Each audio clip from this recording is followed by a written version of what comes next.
Alors, indépendamment de cette interview de Bachar el-Assad, le temps nous est compté, donc on ne peut plus en parler, Yves de Kerdrel, mais on peut souligner peut-être que jeudi matin, vous publiez également l'interview de Bernard Squarcini, qui est l'ancien patron des services secrets. Et qui fait une révélation qui est susceptible de faire sauter effectivement un certain nombre de personnes en France. Il révèle que les services secrets syriens sont venus il y a 2 ans lui proposer la liste de tous les djihadistes français opérant en Syrie. Bernard Squarcini s'est tourné vers son homologue français qui a dit effectivement ça m'intéresse mais il faut que j'en réfère au Premier ministre Manuel Valls. Manuel Valls a dit pas question, nous n'échangeons pas de renseignements avec un régime tel que la Syrie. Ce sont les déclarations et les propos de Bernard Squarcini publiés dans le Valeurs Actuelles de jeudi. «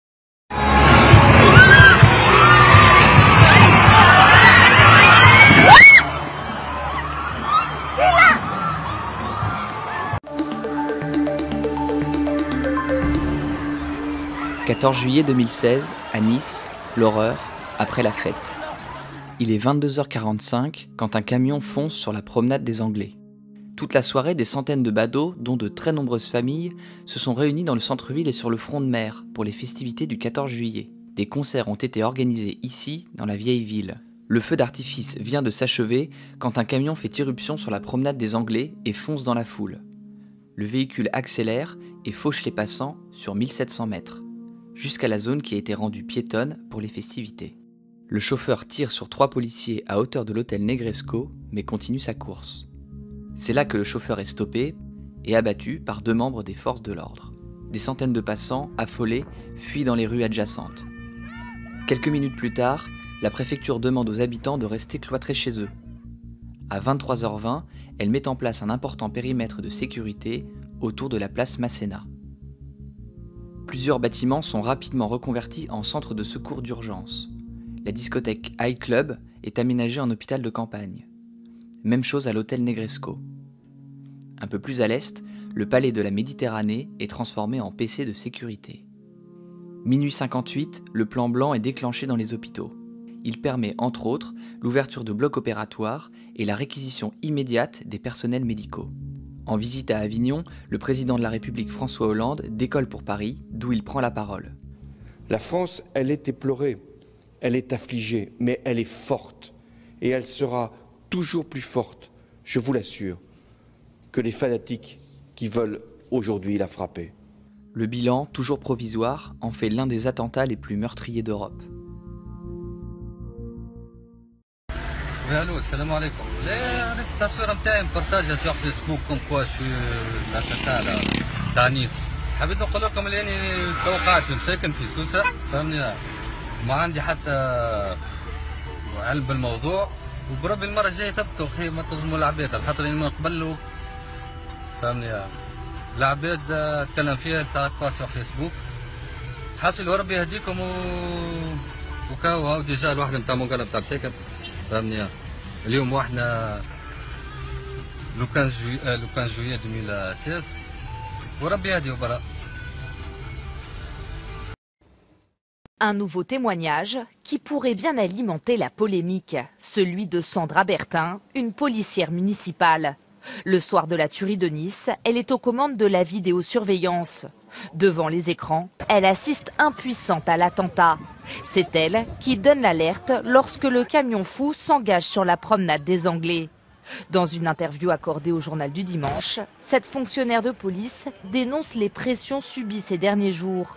Le lendemain de l'attaque, elle affirme avoir reçu la visite d'un commissaire du ministère de l'Intérieur.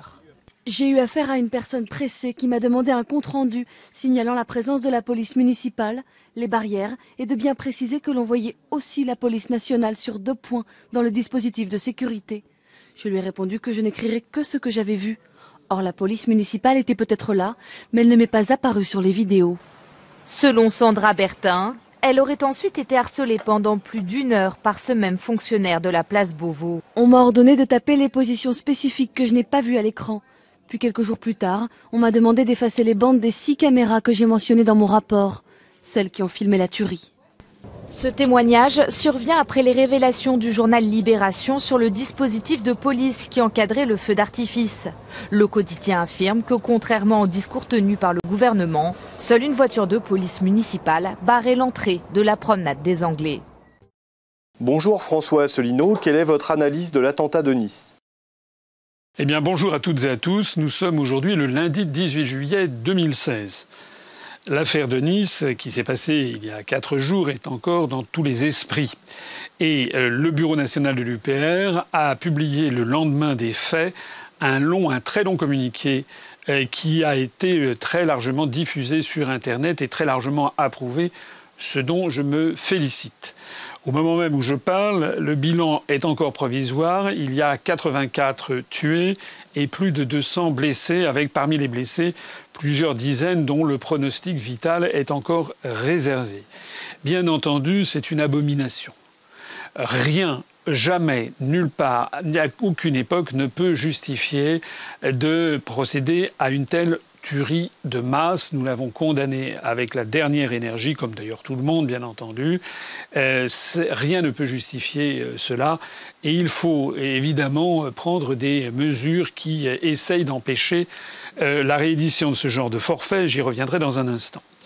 Il y a néanmoins quelques éléments que je voudrais apporter à cette affaire. Le premier élément sur lequel je voudrais insister, et d'ailleurs je m'étonne que seul l'UPR insiste à ce point, je n'ai vu aucune réaction politique qui en parle, c'est qu'il y a, compte tenu du lieu où ça s'est passé, il y a une proportion très importante d'étrangers, de non-français.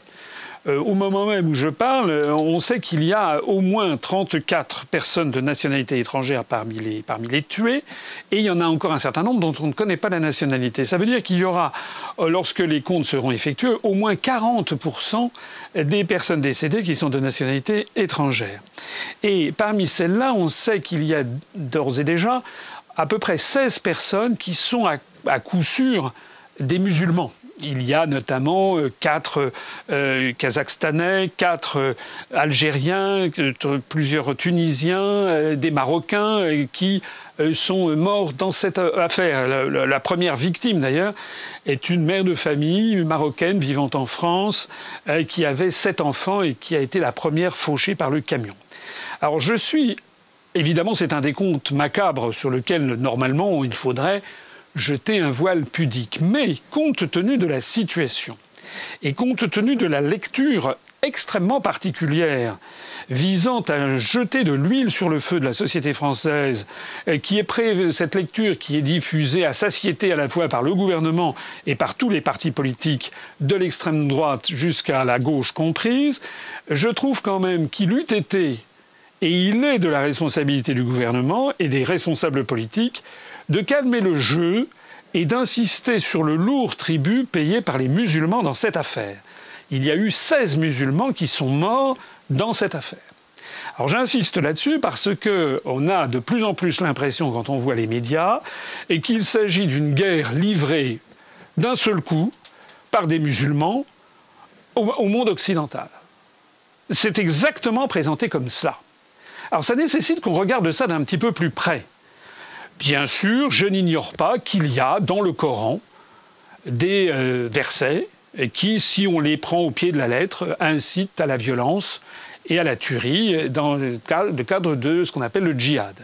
Je ne l'ignore pas, j'ai donné, quand j'étais plus jeune, j'ai donné des cours en fac ou dans des grandes écoles où je présentais les grandes civilisations du monde et où je parlais notamment du Coran. Ce que je n'ignore pas non plus, c'est que dans le Coran, il y a des versets qui disent également le contraire. Il y a notamment le verset 238 de la sourate 2 Al-Baqarah, qui est la vache qui dit « Nul la hikraha fid din », c'est-à-dire « nulle contrainte en religion ». Donc on peut trouver dans le Coran des versets qui poussent au crime et des versets qui poussent au contraire à une religion de paix. Je n'ignore pas non plus que c'est également ce que l'on trouve dans la Bible, notamment dans l'Ancien Testament et dans la Torah. Il suffit de lire le Lévitique ou le Deutéronome pour voir qu'il y a dans la Bible, et il y a également des appels à la lapidation de la femme adultère, par exemple, et des appels au meurtre. Seulement voilà, les religions sont une chose, et puis l'application que les hommes en est une autre. Or, actuellement, s'il y a effectivement un problème dans le monde musulman, c'est parce que il y a un pays, l'Arabie Saoudite, pour ne pas le nommer, qui depuis le 19e siècle, avec le soutien constant des États-Unis d'Amérique, pousse à une lecture ultralittérale, le régime wahhabite, et avec également les salafistes qui sont derrière, pousse à une lecture ultralittérale du Coran, que ne partagent pas 90% du monde musulman. Voilà la situation. J'ajoute que le tueur de cette affaire se révèle être à l'examen quelqu'un qui mangeait du porc, qui buvait de l'alcool, qui avait, paraît-il, une sexualité débridée, donc qui ne respectait pas le ramadan, qui ne se rendait pas à la mosquée, donc qui, en fait, n'était pas musulman. Alors, aux dernières nouvelles, il paraît que il s'était radicalisé dans les 3 semaines ou les 15 jours précédant la tuerie. Mais qu'est-ce que ça veut dire ? Nous avons affaire à des gens il y a 16 musulmans qui sont morts dans cet attentat, et puis il y a un assassin qui est là, qui, lui, n'a pas une pratique musulmane, semble-t-il, et qui est mis en avant pour faire croire au peuple français qu'en fait la France serait attaquée par l'islam. Alors moi, je voudrais être très clair sur cette affaire, parce que un vent mauvais s'est levé sur notre pays. Maintenant, on ne peut plus écouter quelque information que ce soit sans qu'on ait des prophètes de malheur qui nous expliquent que la France va vers la guerre civile, que la France serait attaquée, que la France serait en guerre. J'ai lu des déclarations insensées de la part de prétendus responsables politiques de niveau national, qui demandent quasiment l'ouverture de camps de concentration, quasiment un flicage généralisé de toute la population, comme si d'ailleurs ce qui est pratiqué sous l'état d'urgence s'était révélé efficace. Ce qui n'est pas le cas. Je rappelle que ça fait quand même que nous sommes sous l'effet de l'état d'urgence depuis le mois de novembre de l'année dernière. Donc on a affaire en réalité à une classe politique qui a perdu la tête, au premier rang de laquelle le président de la République française et le Premier ministre, qui ont totalement failli à leur tâche. Leur tâche, c'est quoi ?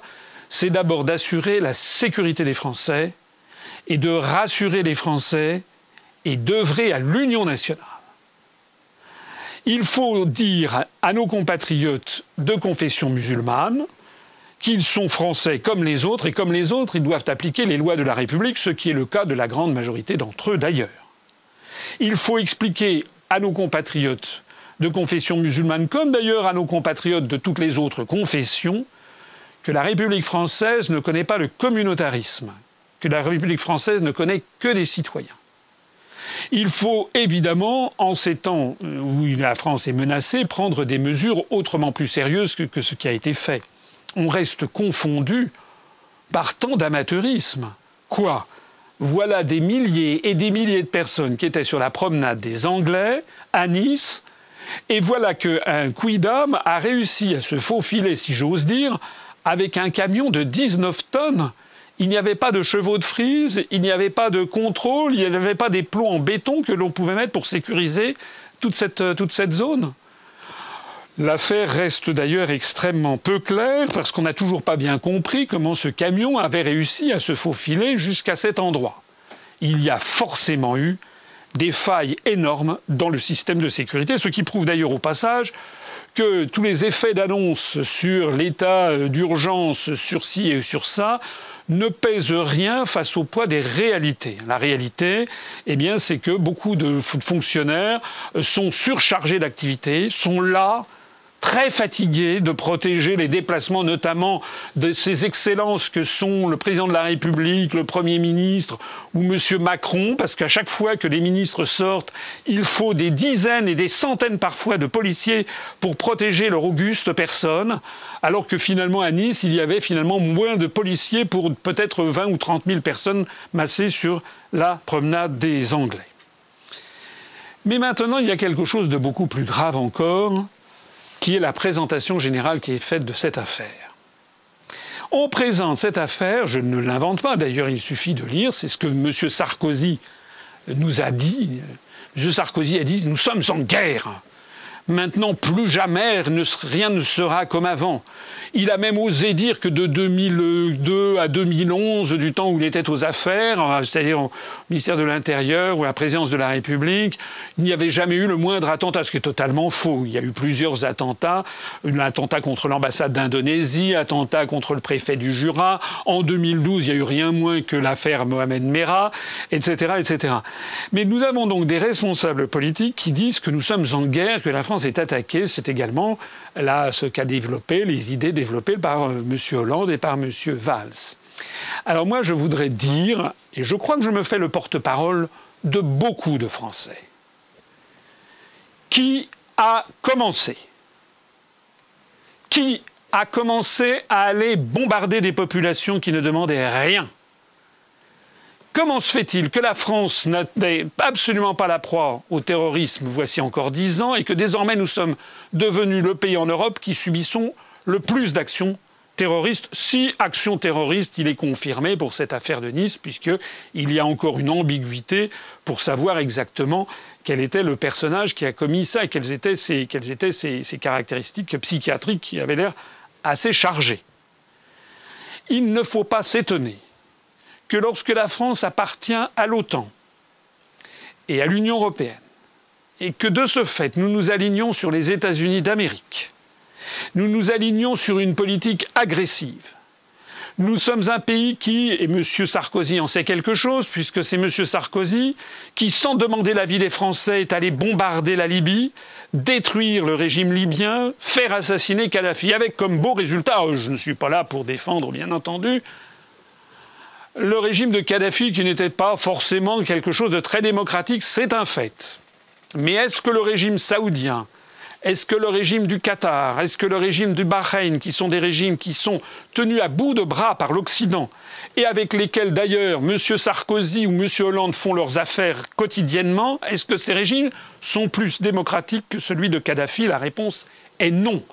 Ce sont des régimes plus dictatoriaux et qui ont une attitude, notamment, je pense à l'Arabie Saoudite, vis-à-vis des femmes, par exemple, ou de toutes les minorités, qui est absolument contraire à toutes les conventions des droits de l'homme et à la charte, à la Déclaration universelle des droits de l'homme. Le résultat, c'est que M. Sarkozy a fait détruire la Libye. 2/3 des habitants de la Libye ont fui leur pays et ont alimenté notamment cet effet de château de cartes qui s'est effondré au Machrek et au Maghreb et au Sahel, avec notamment l'arrivée de ces réfugiés de guerre que l'on baptise des migrants. Ce qui s'est passé en Libye, on l'a constaté également au Soudan. Je rappelle que M. Juppé, en 2011, s'est rendu comme un toutou à la remorque des Américains, s'est rendu à Djouba, la capitale du nouveau pays appelé le Sud-Soudan. M. Juppé, qui était à l'époque ministre des Affaires étrangères, avec toujours son inénarrable façon de prendre ses interlocuteurs pour des cons, M. Juppé avait expliqué que voilà, on apportait la paix avec la création de ce nouvel État. En fait, ça sentait le pétrole au Sud-Soudan, comme en Libye, comme en Syrie, comme en Irak, et j'en passe. Le résultat du Sud-Soudan, depuis que maintenant le Sud-Soudan est devenu indépendant, c'est une des guerres les plus meurtrières qui soit, dont personne jamais ne parle. On estime qu'il y a eu au Sud-Soudan, depuis l'indépendance qui est allé fêter M.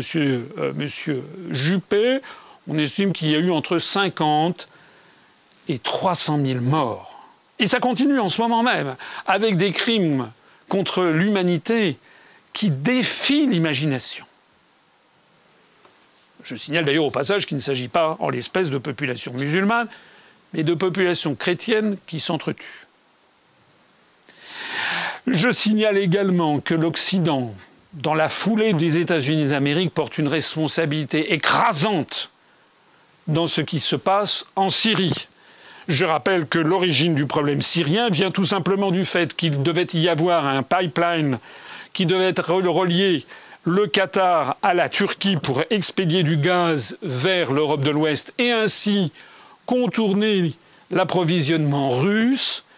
Et je rappelle que Bachar el-Assad s'y est opposé. Et c'est à partir du moment où ces projets de pipeline, voulus bien entendu par Washington contre la Russie, c'est à partir du moment où Bachar el-Assad s'y est opposé que d'un seul coup, eh bien les États-Unis d'Amérique, nommons-les directement, avec un certain nombre de leurs supplétifs au Moyen-Orient, ont décidé la déstabilisation du régime de Bachar el-Assad. Et la France s'est pliée à ce jeu, un jeu détestable, un jeu avec le feu, puisque tout le monde sait, depuis plus de 2000 ans, que le Moyen-Orient est une poudrière avec une infinité d'ethnies, de religions, et de pays qui ont une tradition de violence et une tradition qui n'est pas une tradition démocratique. L'Occident a donc décidé la déstabilisation du régime de Bachar el-Assad.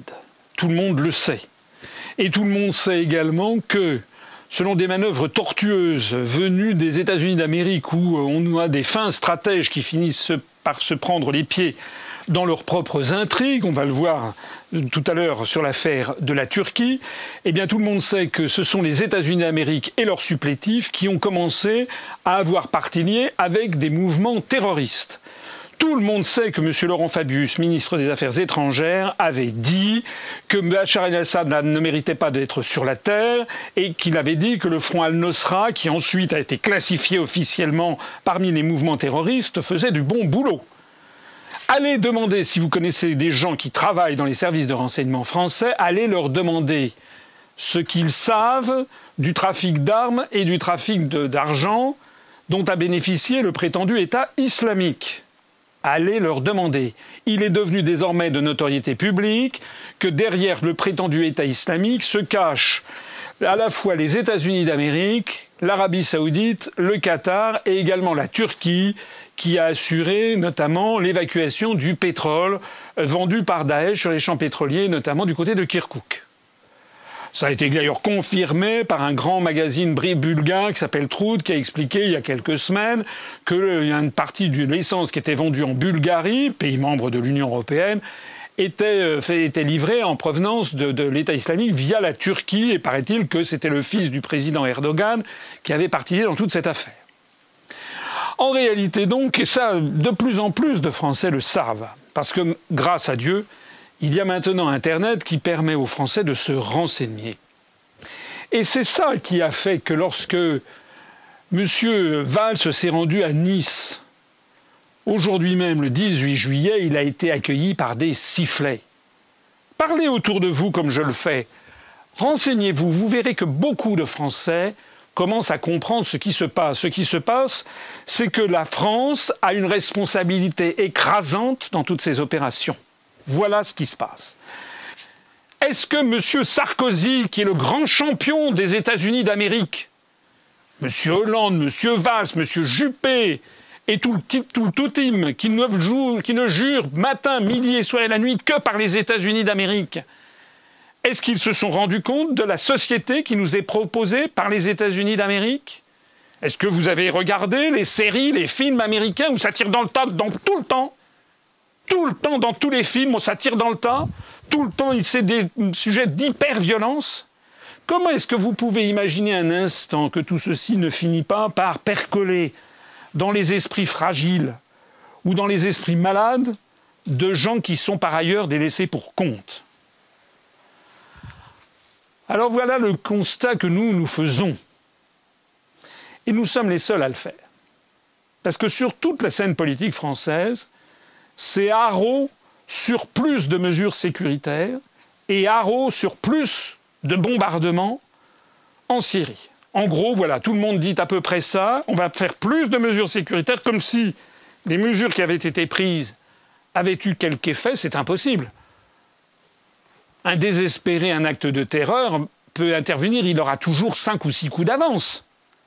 Comment voulez-vous qu'avec les effectifs dont nous disposons, qui sont par ailleurs, je le disais tout à l'heure, fatigués et suroccupés, comment voulez-vous qu'avec ces effectifs-là, on puisse, par exemple, une soirée comme le 14 juillet, où il y a des feux d'artifice dans un très grand nombre de communes de France, comment voulez-vous qu'il y ait quasiment un policier derrière chaque personne? C'est évidemment impossible. C'est pourtant cette espèce de fausse solution que le gouvernement met en avant. D'ailleurs avec un cynisme achevé, puisque M. Valls se claironne à qui veut l'entendre que de toute façon il y aura d'autres victimes. C'est du jamais vu. Les Français n'ont pas élu un président de la République pour que le chef du gouvernement qu'il nomme ensuite explique aux Français que de toute façon, il ne peut rien pour eux, que de toute façon, il paraît qu'on le dit aux enfants des écoles, maintenant, il va falloir vivre avec le terrorisme, et que de toute façon, eh bien, il y aura d'autres victimes. Et puis alors, à la droite, et à l'extrême droite en particulier, alors là, c'est évidemment haro sur l'islam, haro sur le grand remplacement en France, et ceci et cela. On ne dit pas un mot, comme je le soulignais tout à l'heure, que parmi, malheureusement, les 84 morts, il y en a quand même au moins 16 qui étaient des musulmans, pas un mot. On ne dit pas un mot de ce que la France fait partie de coalitions qui sont extrêmement meurtrières. Je rappelle d'ailleurs au passage, parce que les gens ne le savent pas, que le nombre de morts qui a été commis par les Américains et leurs alliés européens en Irak, alors fort heureusement la France n'y était pas grâce à Jacques Chirac et à Dominique de Villepin, mais en Irak, en Afghanistan et au Pakistan, c'est 1,3 million de morts civiles minimum, selon les estimations les plus fiables et les plus sérieuses. 1 300 000 civils. Ça fait quelque chose comme 15 000 à 16 000 fois plus que la tuerie qui est arrivée sur la promenade des Anglais. Est-ce que les Français peuvent réaliser ce que peuvent penser de l'Occident les peuples du Moyen-Orient, en particulier en Irak, en Afghanistan, au Pakistan, qui depuis maintenant plusieurs années ont vécu 15 800 ou 700 ou 800 tueries de civils, comme celle que nous venons d'avoir, 15 800. Est-ce que les Français peuvent le comprendre et peuvent comprendre que nous sommes lancés dans une politique de dingue et que la France doit absolument cesser au plus vite notre participation à cela? D'ailleurs, il suffit de regarder les pays du monde qui ne font pas partie des coalitions menées par les docteurs Folamour de la Maison-Blanche. Il n'y a pas d'attentat en Suisse, il n'y a pas d'attentat en Suède, il n'y a pas d'attentat en Finlande, en Autriche, dans les pays qui ne sont pas de l'OTAN. Cette affaire de Nice, il fallait laisser un petit peu de temps avant d'en parler, et je ne vais pas rentrer dans l'analyse technique et les complots et les possibilités et les manipulations. Il y a des choses choquantes comme à chaque fois, mais des fois ça peut venir simplement de la manière dont certains l'interprètent. Il y a quand même des choses qui sont étranges. Je vais en parler, les survoler rapidement, mais ce qui importe surtout, c'est le fait lui-même, à savoir un fait divers qui est monstrueux, qui est horrible, véritablement tragique, mais qui est un fait divers. C'est-à-dire qu'au moment où les faits se produisent, c'est un fait divers. C'est un type qui veut se suicider, qui le fait en emmenant le plus de monde possible avec lui. C'est quelqu'un qui était déjà instable et en traitement. Peu importe, toujours est-il que c'est un fait divers monstrueux, mais qu'on ne peut pas qualifier au moment où il se produit d'autre chose que de faits divers. Et ce qui est remarquable, c'est la récupération monstrueuse qui a été faite. Et ça, c'est encore plus monstrueux, c'est une insulte à toutes ces victimes et aux familles de ces victimes, de tous ces politiciens qui se sont rués sur l'opération pour la transformer en un attentat terroriste de la part du gouvernement pour désigner encore une fois les musulmans comme étant les grands criminels de l'histoire humaine. C'est tous les politiciens de seconde zone qui sont là à en profiter pour remettre une couche en disant vous auriez voté pour moi, ça ne serait pas arrivé, etc. Enfin, qui font un grand discours pour dire on plaint les victimes, mais à la fin votez pour moi et ça changera. Enfin bon, c'est vraiment honteux, quoi. Tout ce monde politique est vraiment à vomir. Alors, il y a bien sûr des étrangetés. La plus importante de toutes, c'est cette circulaire qui émane des plus hautes autorités françaises donnant l'ordre de détruire toutes les vidéos qui avaient filmé les fêtes. Ça va à l'encontre de tous les concepts de criminalité, puisque dès lors qu'il se produit des événements de ce genre, il doit y avoir des investigateurs, des enquêtes policières, et tous les éléments, tous les témoignages, tout doit être recueilli pour connaître la vérité. Parce qu'avant tout, ce que veulent les victimes, c'est connaître la vérité. Ce que veulent tous ces gens qui ont perdu des membres de leur famille, des proches, veulent au moins savoir la vérité, et pas qu'on leur balance des tartines comme ça, monstrueuses, et à vouloir faire des amalgames Alors, le type est tunisien, soi-disant. Il serait tunisien, et donc comme un Tunisien a balancé son camion pour tuer des gens en France, on décide de bombarder les Syriens. Bon, c'est sûr que dans les jours qui ont suivi, l'aviation française a réussi à tuer quelques centaines de gamins et de femmes et de vieillards, mais est-ce que les victimes en sont plus dédommagées? Est-ce que les familles qui ont perdu des proches sont contentes que l'aviation française ait massacré les civils là-bas en Syrie? J'en suis vraiment pas convaincu. Et je suis surtout pas convaincu que ce soit la réaction normale d'un vrai dirigeant. Parce que la première des choses, c'est d'abord, et avant tout, de laisser les enquêteurs faire leur travail. Pas d'essayer de détruire les preuves. Ça, c'est la première des choses. Ensuite, on ne prend pas de décision tant qu'on ne connaît pas les informations. Donc, une décision comme ça, on dirait qu'elle avait été préparée 3 jours avant, avec les discours, etc., toute prête. Voilà, boum, ça y est, l'attentat se produit, on l'appelle attentat, on le met sur le dos des islamistes, et immédiatement, on en profite pour déclencher une opération qui n'a rien à voir, qui n'a aucun sens. Et il y a une chose, en tous les cas, qui est bien claire, et celle-là, c'est ce que je voudrais surtout dire à travers cette vidéo, c'est la preuve absolument éclatante que l'état d'urgence ne sert strictement à rien, et ne servira jamais à rien. C'est une évidence logique. Est-ce que demain, un terroriste qui a envie de monter dans un train, dans un métro, dans un avion et de se faire exploser, qu'est-ce qui va l'empêcher de le faire? On sera toujours à la merci de ce genre d'opération. Plus la société est malade, plus il y a des gens déprimés, plus il y a de gens qui sont sous des médicaments qui les rendent comme on veut, plus il y a de gens qui sont, et on le constate tous les jours, on peut voir qu'il y a de plus en plus de gens qui sont vraiment pas bien dans leur peau, c'est le moins qu'on puisse dire, et qui seraient capables de commettre des actes extrêmes. Et ils sont nombreux, et ils n'ont pas de nationalité, ils n'ont pas de religion, ils sont juste des gens déboussolés. Bon, en tous les cas, ça confirme de manière flagrante que l'état d'urgence est strictement inutile, qu'il est impossible d'empêcher que ce genre de choses puisse arriver. Et donc l'état d'urgence aujourd'hui, il ne sert qu'à justifier qu'on perquisitionne de nuit les dissidents, les agriculteurs bio et tous ces gens-là, tous ceux qui pourraient déranger le pouvoir. Alors, pour l'instant, ils se sont servis de cet attentat comme lancement de la campagne présidentielle pour 2017, seulement ce qui a choqué énormément de gens, c'est justement leur réaction. Et ça, c'est un contre-coup tout à fait inattendu. Le but, et puis ça, je crois que maintenant tout le monde en est bien conscient, le but, c'est de finir par créer une guerre civile en France, qui permettra d'établir un état d'urgence et puis d'établir un pouvoir absolu des politiciens qui sont en place. Cette guerre civile, ils sont en train de la préparer, et ça fait longtemps qu'ils la préparent. Moi, j'ai écrit La démosophie il y a plus de 10 ans, et je le dénonçais déjà.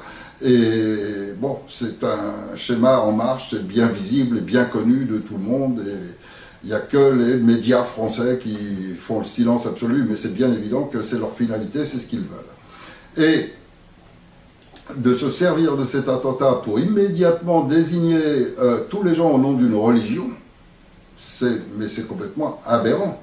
Si on veut réfléchir 2 secondes au fait que si on veut mettre les musulmans comme responsables de tout ce qui se passe maintenant en Europe, désolé, mais enfin, aujourd'hui, les grands criminels qui sont abrités en Europe, examinons bien la situation. À quel moment est-ce qu'il y a eu ces vagues d'immigration?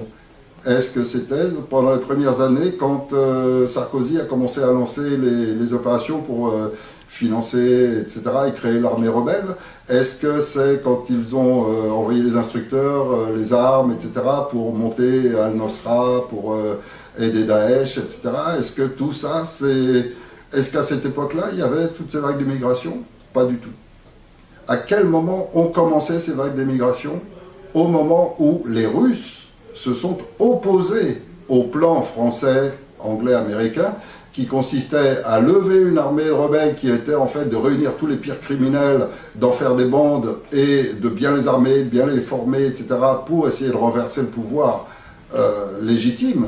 Seulement, le jour où les Russes sont intervenus réellement et sérieusement contre cette fausse armée, cette armée de mercenaires, le jour où les Russes sont intervenus, c'est là où a commencé la débandade. Et tous ceux qui viennent se réfugier, ce sont ces anciens criminels, tous ces mercenaires. Le plus célèbre d'entre eux, celui qui s'est fait connaître dans le monde entier par sa barbarie en extrayant un organe, le cœur, je crois, d'une personne qui venait d'assassiner et qu'il mange en direct devant une vidéo qui a fait le tour du monde. Et ce type est maintenant réfugié en France, protégé par nos hauts dirigeants. Et ces gens-là, qui sont les anciens dirigeants de ces groupes criminels qui massacraient les musulmans en Syrie, il faut se rappeler quand même que c'est ça qu'ils faisaient, qui massacraient donc des musulmans à tout va en Syrie, en Irak et ailleurs, ces mêmes gens qui aujourd'hui sont en France maintenant au titre de réfugiés ou d'immigrés, je ne sais pas comment on veut les appeler, ces gens-là sont maintenant en France pour fomenter et préparer une guerre civile qui va être sanglante. Et ils sont nombreux et ils sont bien équipés parce que contrairement aux petits Français à qui on donne un RSA de 400 € par mois, eux ils sont à 1500, 2000 € dès qu'ils arrivent et ils ont le téléphone et on leur donne le logement, enfin ils ont tout. Et on leur donne même des cartes de crédit et la banque d'entrée, etc. Ils n'ont pas toutes les complications du français. Hein. Donc ces gens-là sont là pour préparer cette guerre civile. Et ce sont des mercenaires dangereux, réellement. Et ils en ont fait la preuve sur place là-bas. Et vouloir aujourd'hui mettre sur le dos des musulmans alors qu'ils sont victimes de ces criminels, c'est absurde. C'est simplement parce que ces criminels sont toujours en train de crier Allah. Ben, c'est facile. Alors si demain on prend des gens qui commencent à massacrer les gens partout en disant c'est pour le petit Jésus, ça y est, alors tous les chrétiens sont des assassins, terroristes, etc. C'est complètement aberrant. Les musulmans qui sont en France sont les Français. Après, leurs idées personnelles, leur philosophie, leur religion, c'est une chose qui regarde chacun, ça, c'est individuel. Et chacun a le droit de pratiquer ce qu'on veut, c'est écrit dans notre Constitution. Alors, il est évident que dans une situation comme celle-là, aujourd'hui, les Français sont en train de prendre conscience qu'il y a toute une manipulation monstrueuse qui se fait contre eux. Voilà, je vous laisse voir quelques personnes qui sont des Français moyens, comme moi, qui ont maintenant pris conscience que qui était le véritable ennemi. Je vous laisse juste voir quelques-unes de ces réflexions. Ça montre bien que tous ces gens qui font cet effort de se mettre devant une caméra et tout d'un coup de dire ce qu'ils ont sur le cœur, ils reflètent la vraie France. Et ils sont là pour le dire. Et occupez-vous pas des religions, des trucs comme ça, on s'en fiche. C'est pas, le sujet n'est pas là. On essaye de nous créer un ennemi qui n'existe pas. Il faut absolument en être conscient. Et pas tomber dans leur piège et pas rentrer dans ces schémas de haine entre nous, alors qu'on est tous victimes des mêmes. Salam alaikum.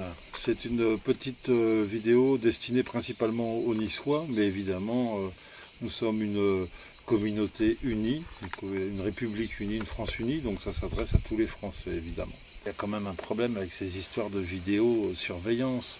On n'arrête pas de nous expliquer que c'est la panacée. Hein, donc Estrosi nous expliquait que si Paris était équipé de caméras comme Nice, le Bataclan, ça ne serait pas arrivé. D'accord ? Mais bon, c'est quand même arrivé le 14 juillet à Nice. Et moi, j'aimerais les voir, ces images de vidéosurveillance, que ce soit de Charlie, du Bataclan ou de Nice.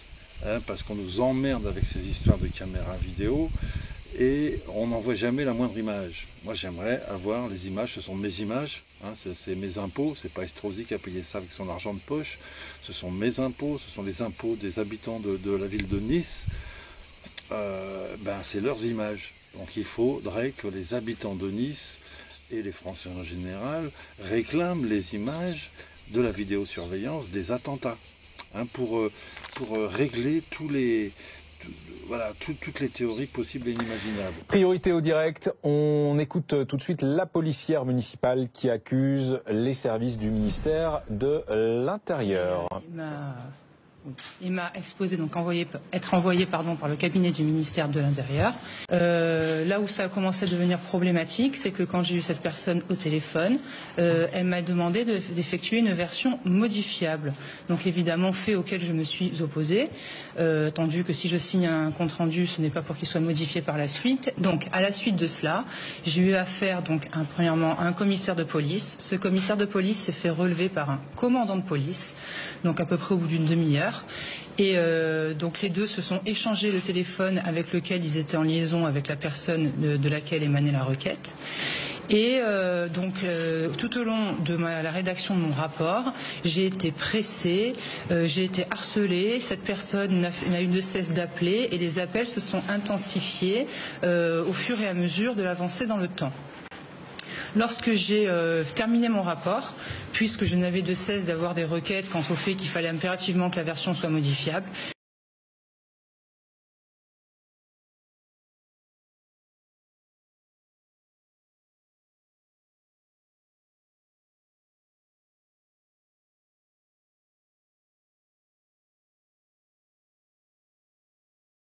j'ai fait une vidéo dans laquelle j'explique que la France est la cible majeure de ce nouvel ordre mondial qui veut se mettre en place. Pourquoi?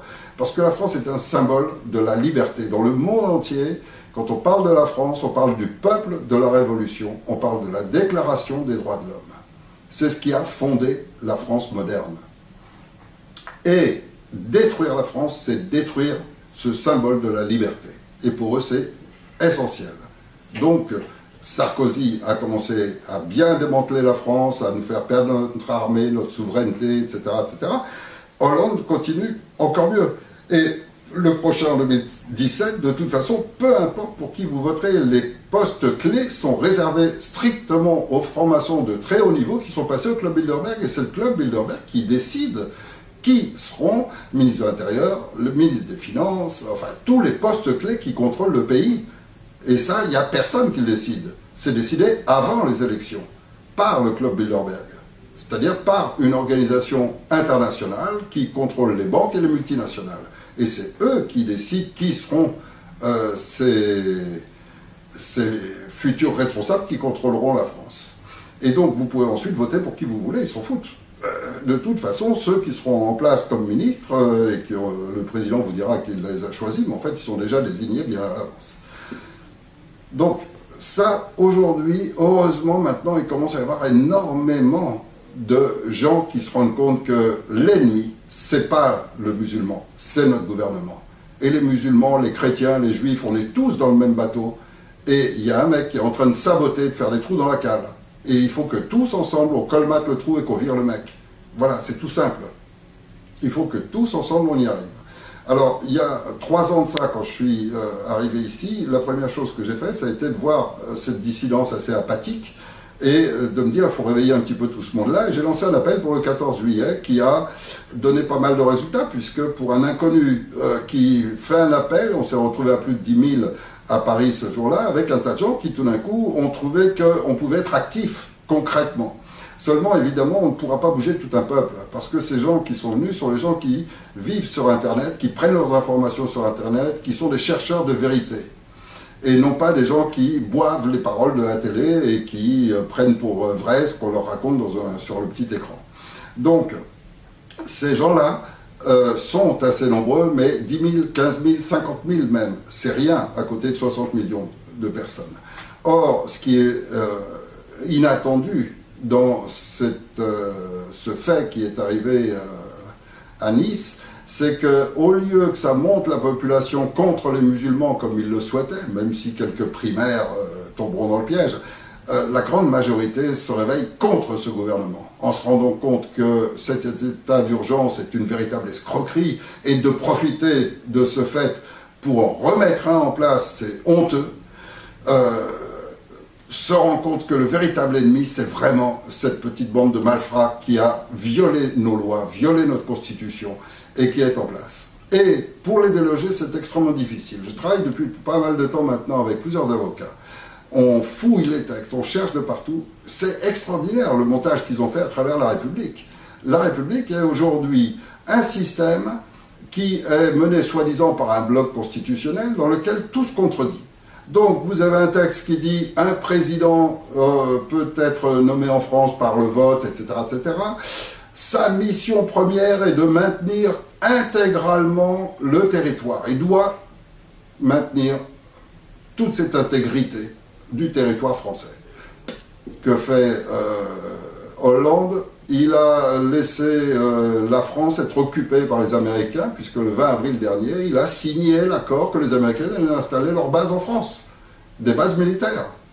Vous avez des textes qui indiquent très clairement que tout produit vital et d'usage national, tel que l'électricité, l'eau, le gaz, l'essence, tous ces produits, systématiquement doivent être nationalisés. C'est dans la Constitution française.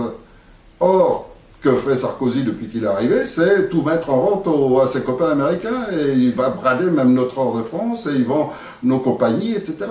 Et maintenant, ce sont des compagnies privées étrangères qui sont propriétaires de nos eaux, de notre gaz, de tout, et on a des factures qui n'arrêtent pas de grossir, bien sûr. Et tout est à l'avenant. Alors, quand on se dit, bon, ben là, c'est clair, par rapport à tous les articles de loi, c'est très clair. Ces gens sont coupables de haute trahison et d'atteinte à la sûreté de l'État. C'est absolument clair par rapport à notre Constitution. Donc, immédiatement, qu'est-ce qu'on fait? On se dit, bon, ben donc, on fait appel à la justice, puisque logiquement, la justice est séparée. Logiquement, la séparation des pouvoirs est effective. Et qu'est-ce qu'on découvre? On découvre qu'en fait, les policiers contrôlent absolument la justice. Et qu'ils ont mis en place des barrières absolument extraordinaires, du style, pour qu'on puisse les accuser eux. Alors, il y a un texte à la base qui dit « la loi est la même pour tous », ça c'est la déclaration de 1789, mais après eux, ils ont fait une loi en disant « elle est la même pour tous, sauf pour nous ». Et donc, eux ne peuvent se juger qu'entre eux. Ah ça, c'est extraordinaire. C'est le chef de la mafia qui peut être jugé que par ses lieutenants. Donc, en l'occurrence, il faut saisir la haute cour. Le procédé pour la saisir est absolument impossible pour un citoyen, pour quiconque. Donc, on peut tous être victimes de n'importe quoi, on ne peut rien dire. Les seuls qui peuvent saisir cette haute cour, ce sont leurs propres copains, d'autres politiciens. Et ça se joue entre eux, et ils se jugent entre eux. Et voilà, l'histoire est belle. Et pendant ce temps-là, le juge, lui, le magistrat, il est totalement impuissant. Il peut constater effectivement toutes ces violations, mais il peut rien faire, il peut rien dire. Et donc alors, extraordinaire, ce bloc constitutionnel qui fonde la France, qui est la base, qui fait que la France existe. Ce bloc constitutionnel est protégé par un conseil constitutionnel. Qui est au conseil constitutionnel? Ce sont les politiciens qui choisissent. Encore une fois. Et là, on retrouve tous les pires malfrats. Et le mieux de tout, ils ont même réussi à mettre Fabius maintenant pour défendre les droits de l'homme. On est dans un monde de fous. Si aujourd'hui, personne ne veut réagir, si chacun reste juste devant son petit écran, etc., on ne bougera pas, on ne changera rien. Et quand je disais que le seul et unique moyen de sortir et de sauver la France, c'est d'abolir la République et de recréer nous-mêmes notre Constitution.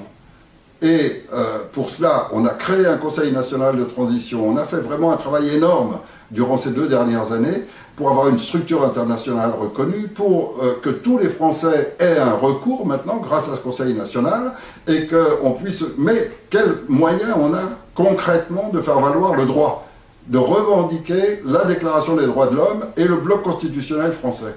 Quels sont nos moyens? Nos moyens sont quasi nuls.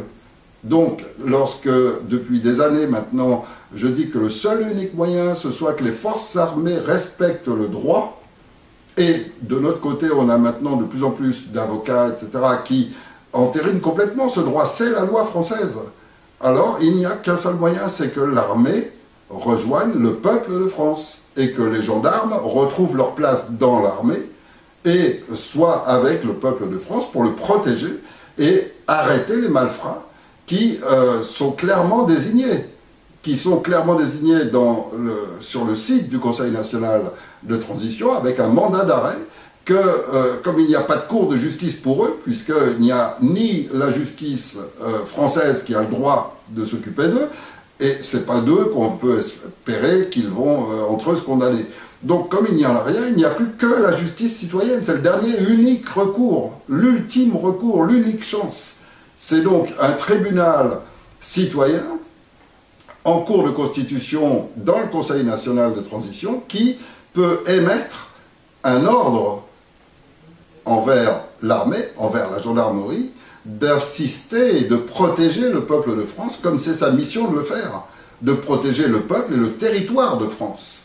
Et donc, lorsque des gens trahissent les règles de la nation française, ils doivent arrêter ces gens. Donc c'est leur mission, on les en charge, on le fait par écrit, je le redis ici par cette vidéo, il faut absolument que l'armée, la gendarmerie, et donc la police et tous les membres honnêtes de la police les rejoignent pour mettre fin à ces gens qui sont en train de détruire complètement notre pays et qui vont l'obtenir bientôt si on ne fait rien, parce qu'ils vont déclencher cette guerre civile. Ils ont amené tous ces immigrés qui sont les mercenaires qui agissaient en Syrie, et les crimes monstrueux qu'ils commettaient là-bas, ils vont les commettre chez nous dans pas longtemps. Donc maintenant, il faut vraiment, sérieusement, se bouger. Il faut que chacun, écoutant cette vidéo, s'il veut bien être aussi convaincu que je le suis, fasse l'effort, fasse imprimer les tracts qu'on a mis en ligne sur le site, les distribue, le fasse connaître autour de lui, et qu'on fasse bouger les choses, et que vraiment on ne soit pas que seulement 40 ou 50 000. Il faut qu'on soit vraiment assez nombreux pour que l'armée se dise tout le peuple est là, il faut qu'on soit avec le peuple. Mais c'est le seul unique moyen. Il n'y en a pas d'autre. Ou alors il faut fuir la France.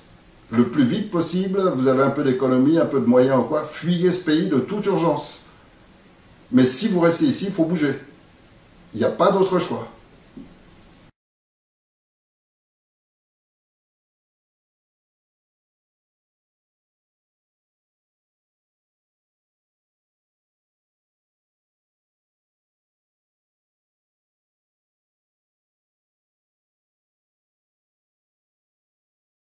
Moi, je suis pas content. Il y a eu un attentat à Nice. Heureusement que Manuel Valls était là pour réagir. C'est un terroriste, sans doute lié à l'islamisme radical d'une manière ou d'une autre. Mais je comprends pas, parce que Cazeneuve, il a pas dit l'inverse, en fait. Cet homme n'était pas fiché S, n'avait pas été repéré. Est-ce que ce soir, vous êtes en mesure de nous dire qu'il est lié à l'islam radical? Non. D'ailleurs, j'ai vu que Georges Brunier donnait des informations que moi, je n'ai pas. Je ne sais pas si l'enquête, d'ailleurs, les confirmera.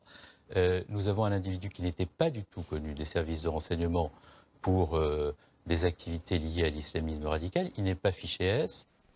Qu'est-ce que c'est que ces histoires, Manu? T'auras pas confondu vitesse et précipitation, des fois, histoire de te la ramener en avant et de faire le buzz, là? Hein? C'est pas très Charlie, ça. Ta gueule! Tu es moche! Il fait pas beau! En même temps, Bernard Cazeneuve non plus, il est pas exemplaire. Ah bah non, là, il y a une enquête de Libération qui révèle que il aurait menti aux Français. Ouais, sur les dispositifs mis en place pour le 14 juillet, non, il n'y avait pas les dispositifs annoncés. Ouais, donc là, Bernard Cazeneuve a dû quand même répondre aux journalistes. Ah oui, il a répondu sérieusement, il lui a dit conspirationniste. J'en avais pas marre. Vous pouvez pas changer d'argument, parce que là, ça devient chiant. Hein. Bon, alors si, il y a quand même eu un autre argument. Oui, c'est la radicalisation express. C'est la nouvelle mode. Oui, parce qu'à un moment, il a fallu expliquer comment est-ce qu'un mec qui était a priori pas du tout lié au fondamentalisme islamiste a pu se retrouver terroriste pour le djihad. Donc ils ont dit que c'était de la radicalisation express. Comme ça. Oui, parce que selon tous les témoins, en fait, l'auteur des attentats, il avait des problèmes d'alcool, il tapait sa femme, des problèmes de drogue, il baisait des nanas, des mecs, parfois d'ailleurs.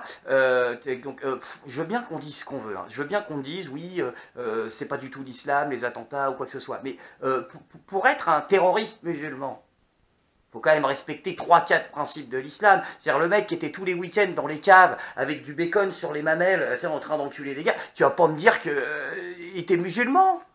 Arrêtez de prendre les gens pour des cons à un moment. Mohamed Lawesh Boulel avait décidé de se laisser pousser la barbe.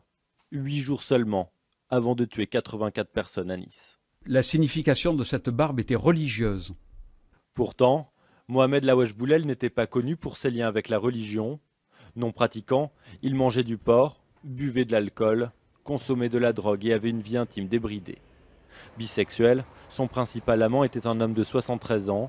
Il a été entendu par la police. Arrivant en France de Tunisie en 2005, Mohamed Lawesh Boulel est décrit comme silencieux, solitaire et violent.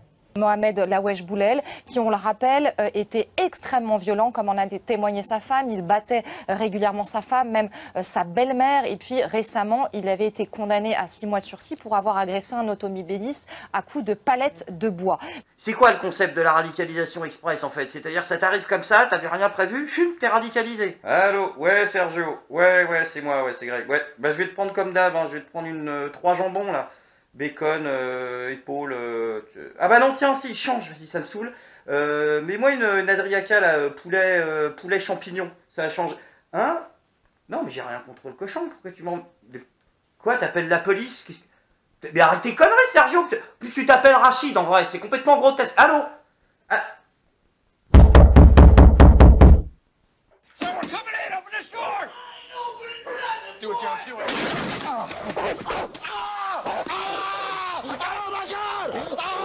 Et donc une fois que le mec s'est radicalisé, il a fallu qu'il suive une formation. Express, elle aussi, probablement. Bon, bah, Didier, Mohamed, j'arrive pas à lui faire. Je crois qu'on est bon, hein, on est parti. Donc voilà, alors ça, c'est ton fusil. Voilà, t'en fais bien gaffe. Hein, ça, voilà, arrête de jouer avec ce truc-là, ça me stresse. Voilà. Les clés du berlingot, tu fais bien gaffe. Voilà, hein, tu vas le chercher chez Rani Tokar, 18h, sois pas à la bourre. Ok. Arrête avec ce truc, putain, je t'ai dit, c'est haram. C'est quoi? Oui, c'est vrai, tu parles pas la langue. C'est péché. C'est péché. Ah ouais, la vérité, c'est péché. Ouais. La vérité, c'est péché. Ok, d'accord, non, ça m'énerve. Ok, d'accord. Voilà, oui, voilà, le manuel de survie, parce que tu vas pas t'en sortir. Tu me prends ça, tu le potasses, hein, c'est... Ça marche, ça suffira, ça suffira. Non, deuxième bouquin, très important, le Coran. Voilà, le Coran. Tu connais pas, C'est quoi? C'est un roman, de science-fiction. Hein, voilà, Thème Dune. Ouais. Voilà, c'est dans le désert, c'est à peu près la même histoire. Donc, de toute façon, tu as surligné les meilleurs passages, hein, c'est pas la peine de lire les autres, donc voilà. Surtout, tu les lis pas. Hein, voilà. Bah écoute, on est bon. Ah, bisous. Ah, puis merde. Enfin, Inch'Allah, hein, voilà, comme on dit chez vous. Et puis, t'oublies pas, hein, avant de tirer, tu cries bien fort. Amiral Akbar! Ils sont pas prêts, ces mecs. Ils sont pas prêts du tout. Vous êtes très grands. Et du coup, pour en revenir à Manuel Valls, bah, il s'est justifié. Il a dit, si, j'avais raison, il est bien lié au fondamentalisme islamiste, Daesh a revendiqué l'attentat. Foutez-vous dans le crâne, Daesh revendique tout. C'est-à-dire, dès qu'il y a un truc à prendre, les mecs, ils revendiquent. Et du coup, la planète est en train de se barrer complètement en couille. Mais pas qu'en France, hein, non, en Angleterre aussi. Avec du coup, bah, le 18 juillet, la première ministre, je sais pas comment on dit du coup, anglaise, elle a fait renouveler tout le stock d'armes nucléaires. Elle a lancé le projet Trident, ouais, pour plus d'armes nucléaires.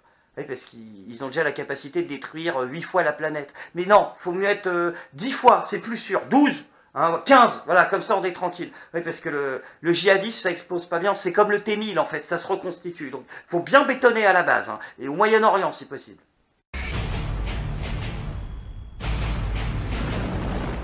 Allahu Akbar.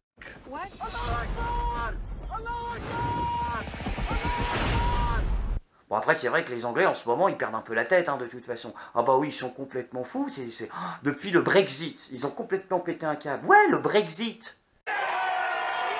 Une explosion de joie au beau milieu de la nuit et un séisme en Europe.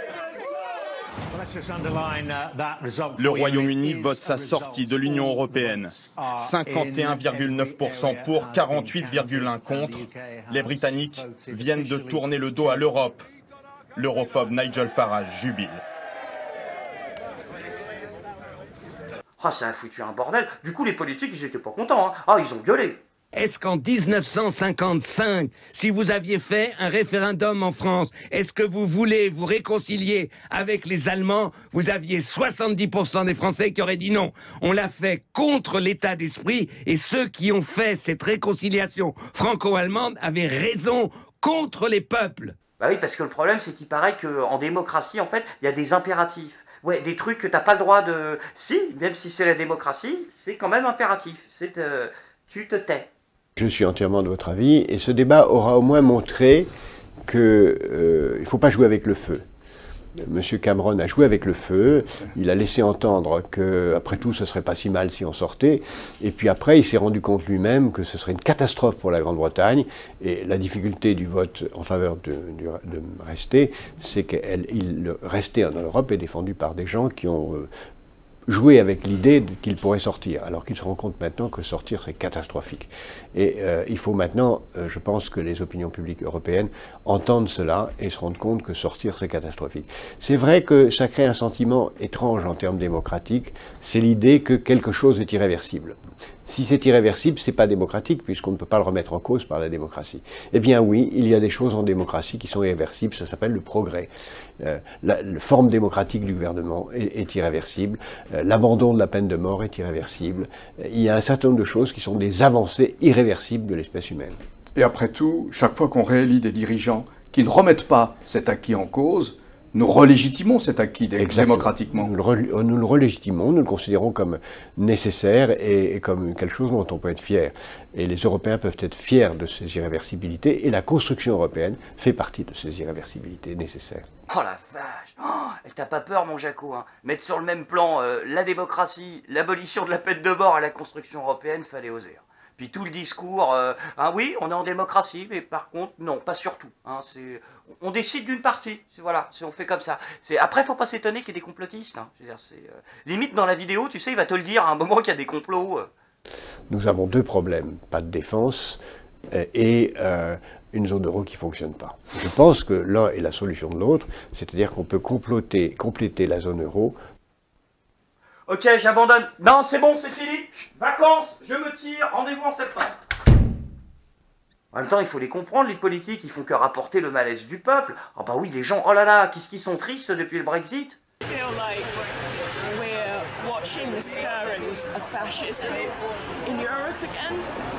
And I genuinely never thought it would be my country that did that. You're 22 and you're crying because Nando's might close.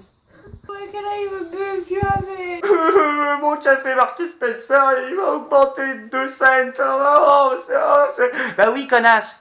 Mais à un moment, c'est la démocratie, donc non, on va pas annuler les référendums non plus. Je reconnais volontiers être un peu à contre-courant. Hein. C'est la nouvelle mode, c'est à celui qui proposera le plus de référendums. C'est vrai de Nicolas Sarkozy, mais c'est vrai aussi de Bruno Le Maire, de François Fillon et même d'Alain Juppé. Bon, moi je suis, mais alors, totalement opposé à la pratique référendaire. Oula, cash. Ah ouais, d'accord, il a pas peur, on y va, quoi. Ouais, il se lâche, là, Jean-François Choquet. Donc je vous le dis et je l'assume totalement. Et qu'on ne vienne pas me donner des cours de gaullisme, moi qui ai commencé mon engagement politique dans cette famille politique que j'aime et auquel j'adhère. On ne vienne pas me donner des leçons de gaullisme. Ah bah si, en fait, parce que comment t'expliquer, Jean-François, référendum, gaullisme, hop, base, 5e République, en fait, tu peux pas séparer les deux, en fait. C'est comme si tu essayais d'imaginer... Wesh wesh les amis, bonjour, bienvenue à tous, asseyez-vous je vous en prie, bienvenue à ce 148e séminaire de l'Action française. Aujourd'hui donc un séminaire consacré au roi de France où nous allons étudier cet excellent livre, Pourquoi Louis XVI était un fils de pute. Voilà, ça n'arrivera jamais, il y a des impératifs idéologiques dans un mouvement politique. Seulement il faut qu'on se dise les choses. Il y a un moment où il faut quand même tirer des leçons de ce qu'on est en train de vivre. Bon, les référendums, on les perd tout le temps. Ah oui, vous les perdez, oui, mais nous on les gagne par contre. Et dans la mesure où on est 65 millions et que vous êtes 300, c'est-à-dire qu'à un moment, on a quand même le droit de dire qu'on a gagné ou qu'on décide, non? Pourquoi on les perd tout le temps? Pourquoi est-ce que c'est un piège qui se referme sur ceux qui les initient? Eh bien tout simplement parce que, pour les électeurs en démocratie, la légitimité du suffrage universel, c'est pas le référendum. Paris, qui s'était levé tôt pour aller voter.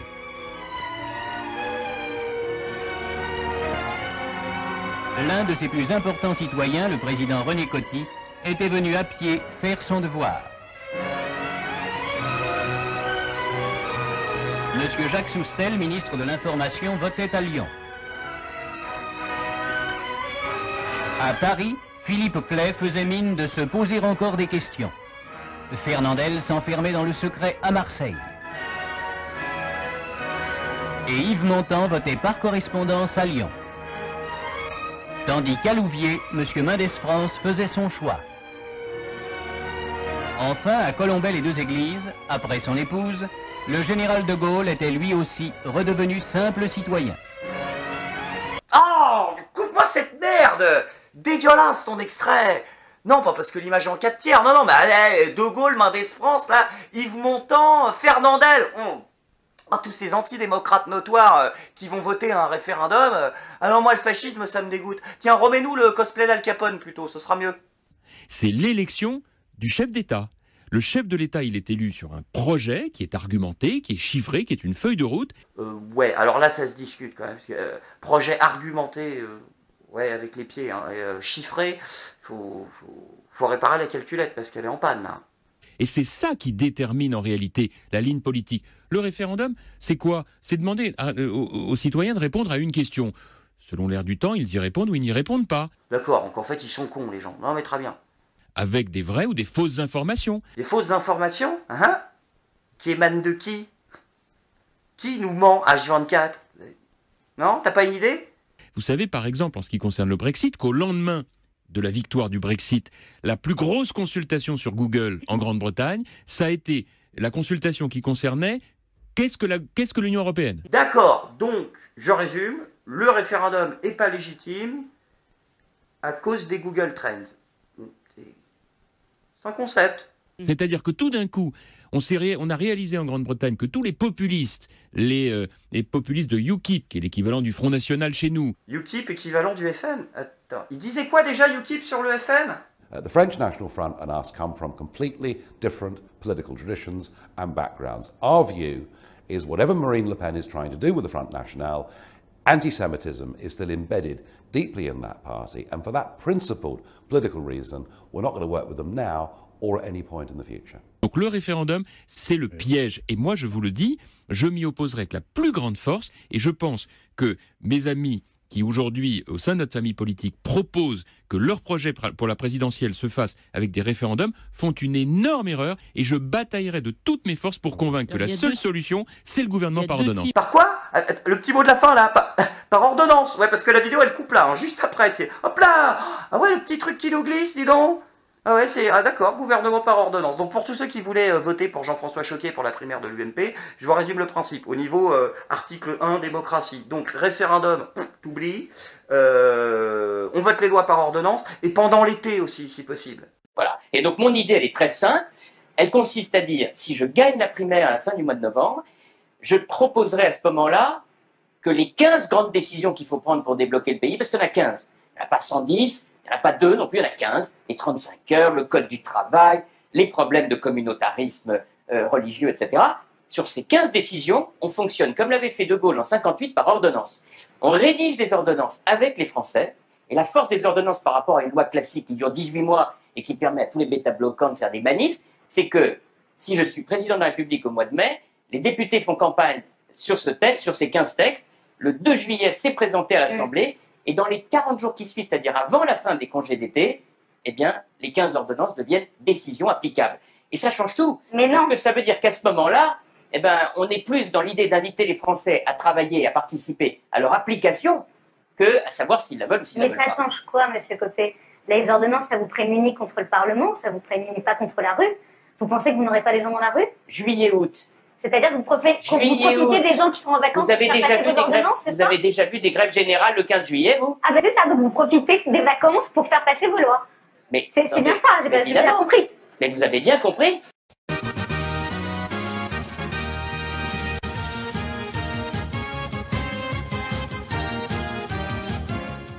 Après, il a un peu raison, Jean-François Choquet. C'est vrai que des fois, les gens, ils votent avec impulsivité et ils se rendent pas compte que leur vote, derrière, il y a des enjeux qui sont largement au-dessus de nos petites personnes. Et nous volons vers les horizons qui sont ceux de l'Europe et de la planète entière. Il faut savoir que ceux qui nous observent de loin sont inquiets. J'ai vu et entendu et écouté plusieurs des dirigeants d'autres planètes, ils sont très inquiets parce qu'ils s'interrogent sur la voie que l'Union européenne va poursuivre.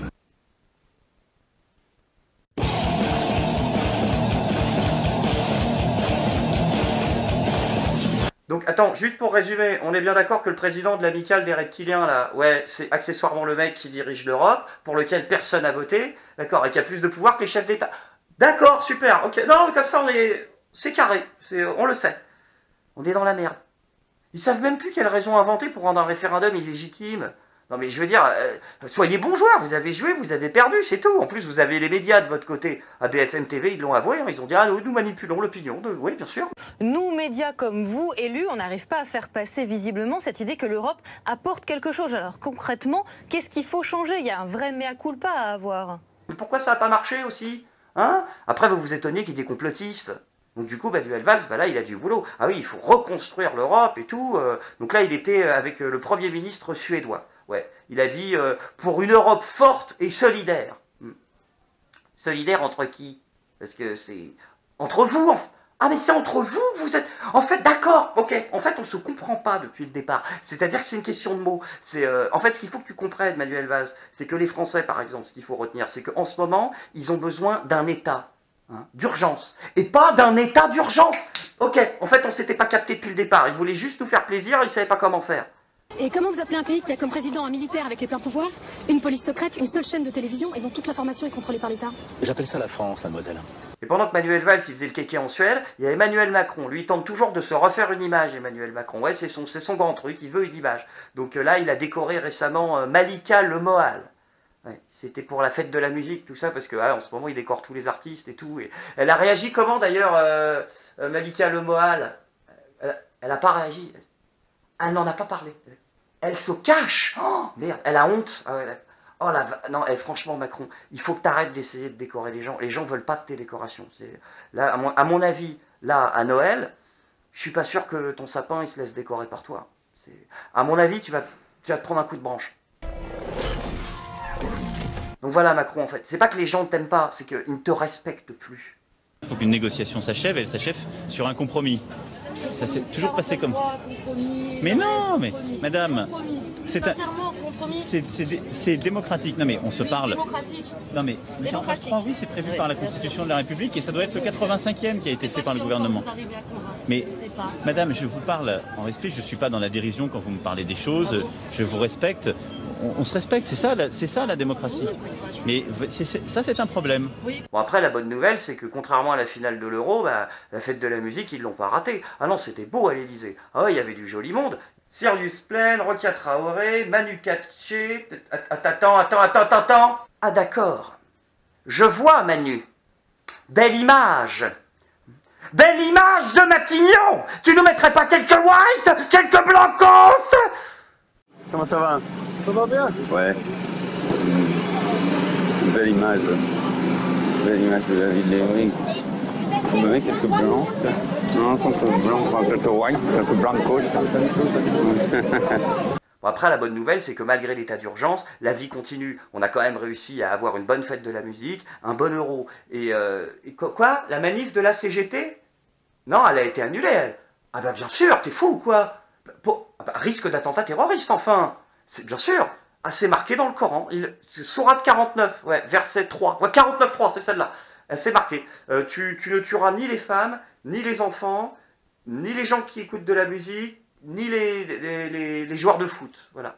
Par contre, tu tueras les délégués syndicaux, les syndicalistes, dès que tu les vois. De la CGT particulièrement, c'est marqué. Donc c'est pour ça qu'ils ont fait interdit. Ils ont donné quoi comme justification, en fait? Le Premier ministre hausse le ton. Ce matin, devant l'établissement, Manuel Valls dénonce l'attitude ambiguë de la CGT à l'égard des casseurs.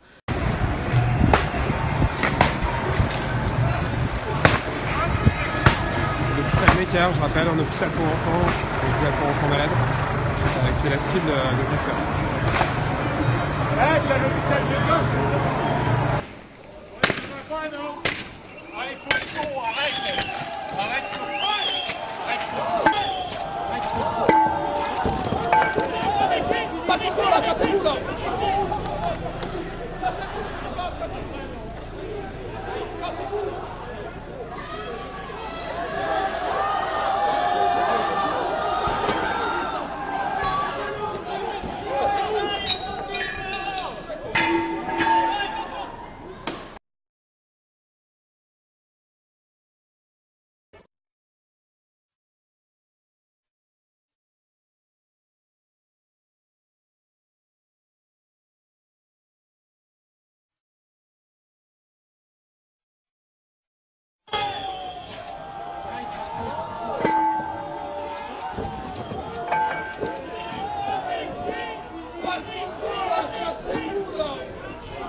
Un peu plus tôt sur France Inter, le chef du gouvernement met la pression sur le syndicat. Je demande à la CGT de ne plus organiser ce type de manifestation sur Paris.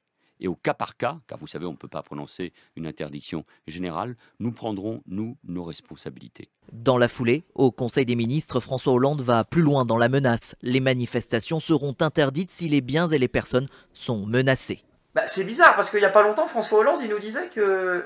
Le seul droit que nous avons dans une république, quand nous voulons changer, c'est le droit de manifester autant qu'il est nécessaire. Donc du coup, face aux pressions, ils ont quand même autorisé la manif. Mais ils l'ont restreint à un périmètre précis, un tout petit périmètre, en forme de bite. Avec une capote quand même, on notera, il y a le réservoir au bout. Ils te le disent, qui t'enculent. Alors du coup, les révolutionnaires, ils étaient pas contents. Ah oui, c'est Olivier Besancenot, il a gueulé. Hein. Ah, il a dit, ce n'était pas la manif que nous voulions faire. Attention, hein. C'est... La prochaine fois, on ramassera pas nos canettes vides. Tiens, pan. Révolution. Franchement, quand je vois ce genre de choses, je me dis tous ceux qui gueulent parce qu'ils mettent des drapeaux européens à la place des drapeaux français, non, il faut pas s'inquiéter de ça. Hein. Le vrai risque, c'est qu'un jour, ils vont nous remplacer l'emblème national. Ce sera plus le coq, ce sera le chapon.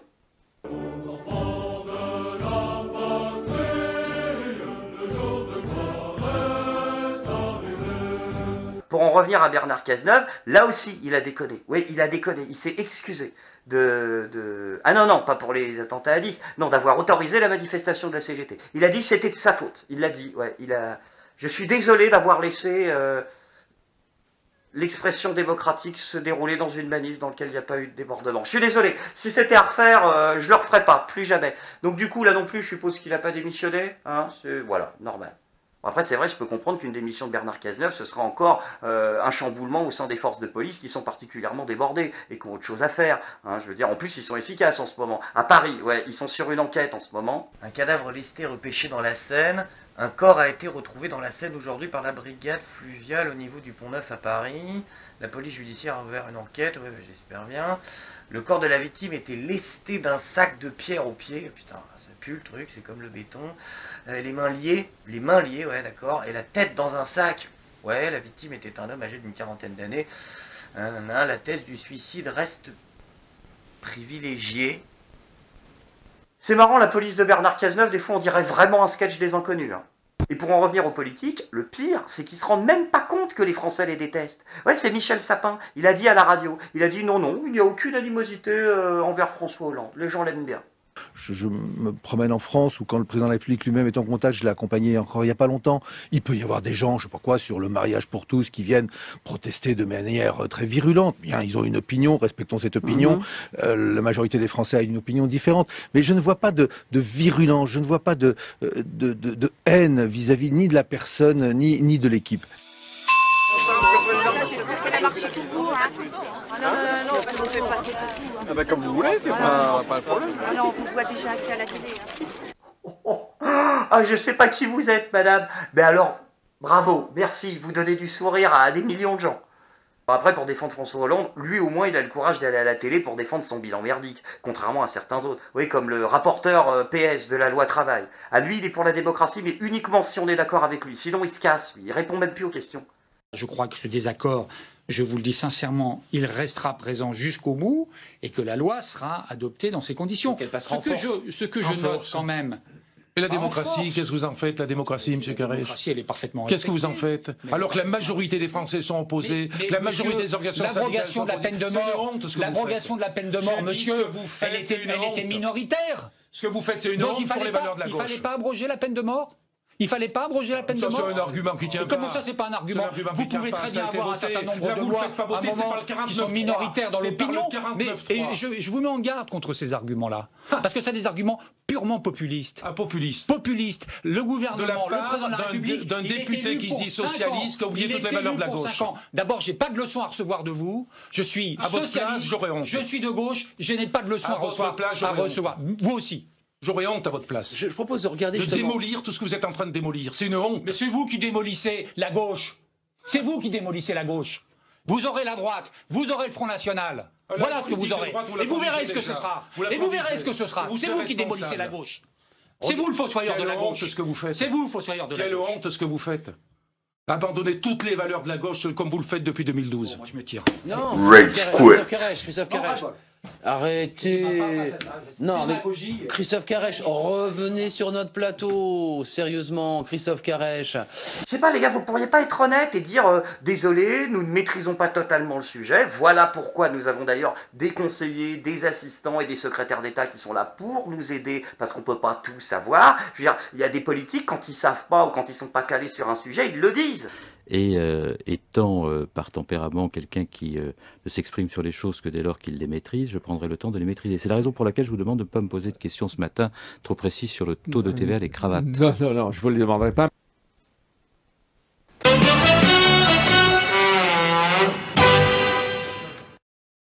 Ok, j'arrête de commenter. Non, sans déconner, je commande plus là. Merci quand même, hein, Bernard, t'es dans tous les épisodes. Donc, on va lui envoyer un t-shirt à Bernard Cazeneuve pour le remercier, je pense quand même. Hein, vas-y, remets le jingle.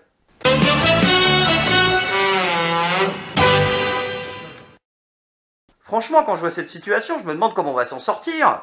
En plus, c'est pas gagné parce que l'opposition, on la laisse même pas travailler en paix. Ouais, c'est Nicolas Sarkozy. Lui, il avait tout un programme pour 2017. Et là, il avait fini son équipe pour les législatives de 2017. Et il avait pris Patrick Balkany. Ouais. Et il y a eu une pétition en ligne signée par 100 000 personnes en 24 heures. Et finalement, il a cédé, Sarkozy. Il n'a pas pris Balkany. C'est vrai que c'est marrant quand même, parce que Balkany, mis 4 fois en examen, ils le prennent dans l'équipe.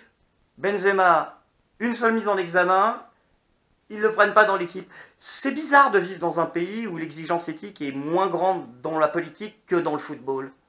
Bon, après, heureusement, il y a encore des initiatives citoyennes, comme à Rennes, où les citoyens ont bien compris que l'État, il avait du mal à s'occuper de nous parce qu'il n'avait plus d'argent dans les caisses, et que donc, il fallait nous-mêmes directement participer à la vie de la cité. Hein, ils ont commencé à construire eux-mêmes des infrastructures. Ah ouais, c'était super joli. Hein. Ils avaient fait une belle terrasse en bois, de l'équipement pour un potager participatif, un stand de gratuité où tu trouvais des vêtements et des fruits et légumes pour les SDF, tout ça. Ils avaient aménagé des vieilles tables de jardin, ils avaient mis des toilettes sèches aussi, pour remplacer les vieux chiottes pourris de la ville. Hein, puis vu qu'il y avait un fossé qui empêchait de rejoindre les espaces verts et qu'il n'y avait pas de pont depuis je sais pas combien de temps, ils ont construit 2 ponts en bois qui permettaient de passer le fossé pour rejoindre les espaces verts.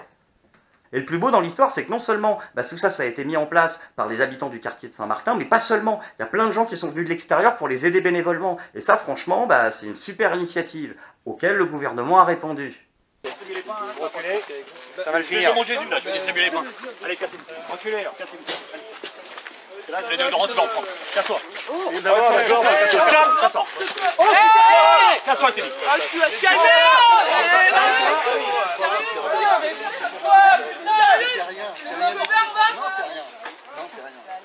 Ils ont envoyé 12 agents municipaux et 10 policiers pour aller tout péter. Ils ont tout cassé. Franchement, vous n'avez pas mieux à faire, bande de tocards. Putain, mais franchement, il faut que les gens ouvrent les yeux, d'accord? On a un président de la République qui est en train de nous expliquer qu'il va intensifier ses frappes en Syrie et en Irak, alors que toutes les vidéos Daesh disent « Ah c'est pour ça qu'on vous fout sur la gueule, hein, mais continuez si vous avez envie. » On a juste 89 mosquées salafistes financées par le Qatar, dont personne n'a rien à foutre parce que c'est les copains de notre Premier ministre. On a Bernard Cazeneuve qui, lui, est un incompétent notoire, qui peut pas passer une semaine sans concurrencer les guignols de l'info. On dirait que le mec vient du Groenland et c'est lui qui gère la sécurité intérieure. On est dans un état, putain, mais on a les lois les plus liberticides qu'on ait eu pour les MacMahon, hein, si tu veux. Et je rappelle quand même que la dernière fois qu'on a fait interdire une manifestation de la CGT, le mec qui l'a fait, il s'appelait Maurice Papon. Donc il y a un moment, si vous voulez qu'on arrête de vous comparer à des nazis, il faut aussi arrêter de se comporter comme des nazis. Putain, franchement, je commence à l'avoir, vraiment. Non, non, il revient. Non, pas lui, non. Tu sais que t'as pas le droit d'aller manifester. Tu sais que t'as pas le droit d'avoir ton potager. Tu sais que t'as plus le droit de te faire ton opinion. Mais tu sais qu'ils ont le droit de nous prendre pour des cons.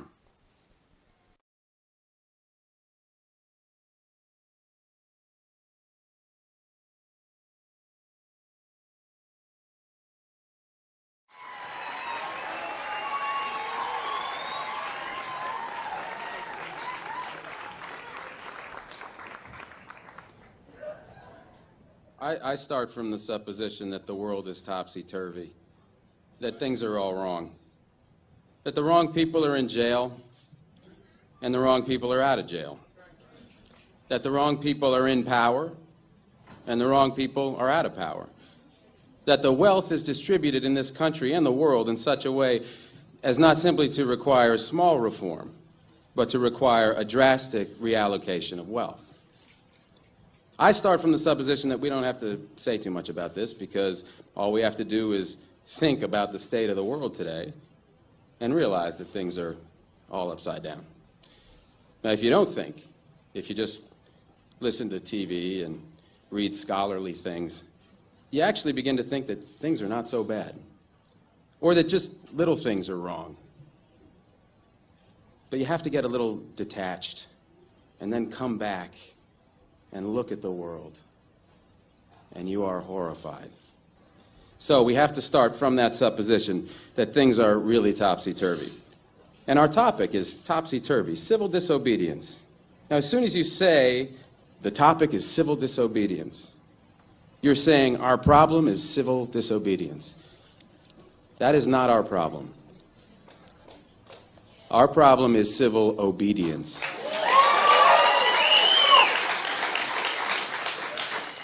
Our problem is the numbers of people all over the world who have obeyed the dictates of the leaders of their government and have gone to war.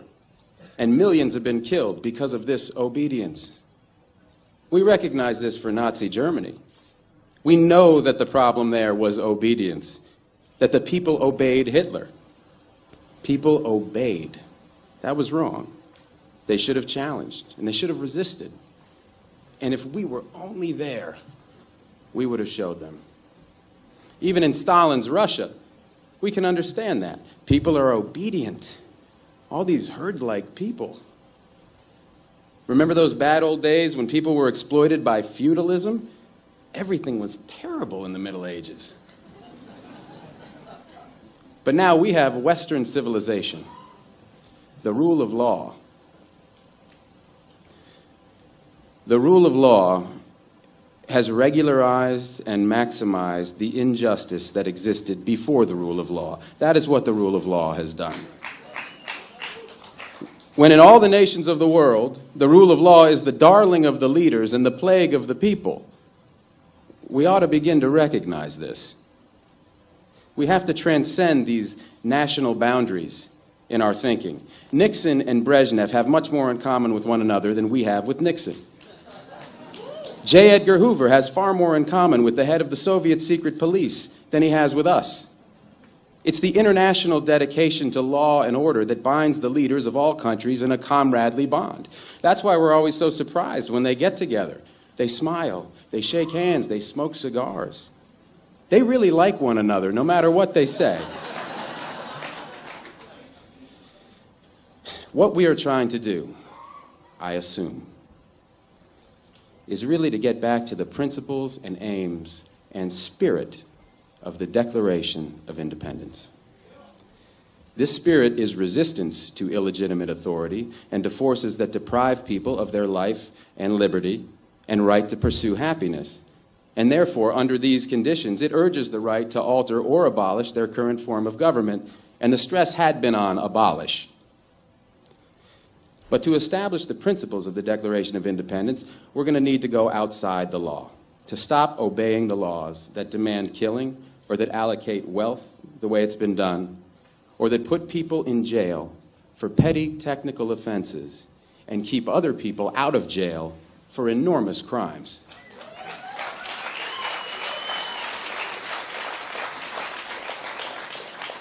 My hope is that this kind of spirit will take place not just in this country, but in other countries, because they all need it. People in all countries need the spirit of disobedience to the state, which is not a metaphysical thing, but a thing of force and wealth. And we need a kind of declaration of interdependence among people in all countries of the world who are striving for the same thing.